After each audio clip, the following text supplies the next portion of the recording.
har xil insonlarni uchratamiz. Yer yuzida juda ham ko'p insonlar bor. Yaxshi va yomonga toifaga bo'linganimiz bilan ham bizda qilig'imiz, bizda yurishimiz, turishimiz, gapirishimiz, qayergadir borib kelishimiz. Masalan, mana bu kafega men borishni yaxshi ko'raman, mana bu kafega esa siz borishni yaxshi ko'rasiz. Biz juda ham bo'linamiz. Biz har xilmiz, juda ham har xilmiz. Biz bir xil insonlarni topa olmaymiz. Chunki deganda bir xil insonlarda o'zi yo'q. Siz ko'pincha aytasizki, nimaga men har kuni insonlarga yaxshilik qilaman, har kuni insonlarga qo'limdan kelguncha yaxshilik ulashga harakat qilaman. Ular esa bu narsani tushunishmaydi. Menga yomonlik qaytarishgan deb o'zingizdan o'zingiz qalbingiz og'riydi va o'zingiz gapirib yurasiz.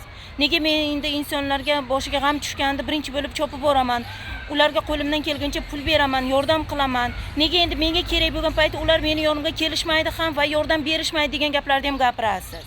Siz biron bir insonga bir marta pul berdingizmi? U sizga vaqtiga qaytarib bermadimi? Undan chiqdi boshqa bermang. Siz ularga yolg'on gapirmang, siz to'g'risini ayting. Pulim bor. Lekin men bu pulni bera olmayman, chunki deganda o'zimda shaxsiy ishlarim bor. O'zimga sotib oladigan narsalarim bor. Ular sizga aytishadiki, berib turgin, men senga shuni qaytarib beraman, sen olgan kuninggacha yoki o'sha yerga borgan kuninggacha. Yo'q, uzr. Men bera olmayman. Lekin siz ularga men senga bergandim, sen menga bermaganding degan gapni gapirmang.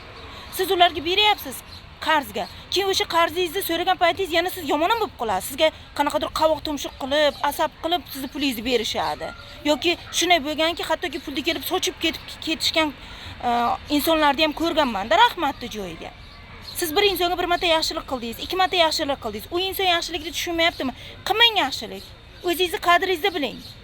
Qachonki siz o'zingizni qadringizni bilganingiz kuningizda sizni ham qadrlashadi. Qachonki siz hamisha o'zingizni oyoq osti qilsangiz, sizni ham oyoq osti qilishadi.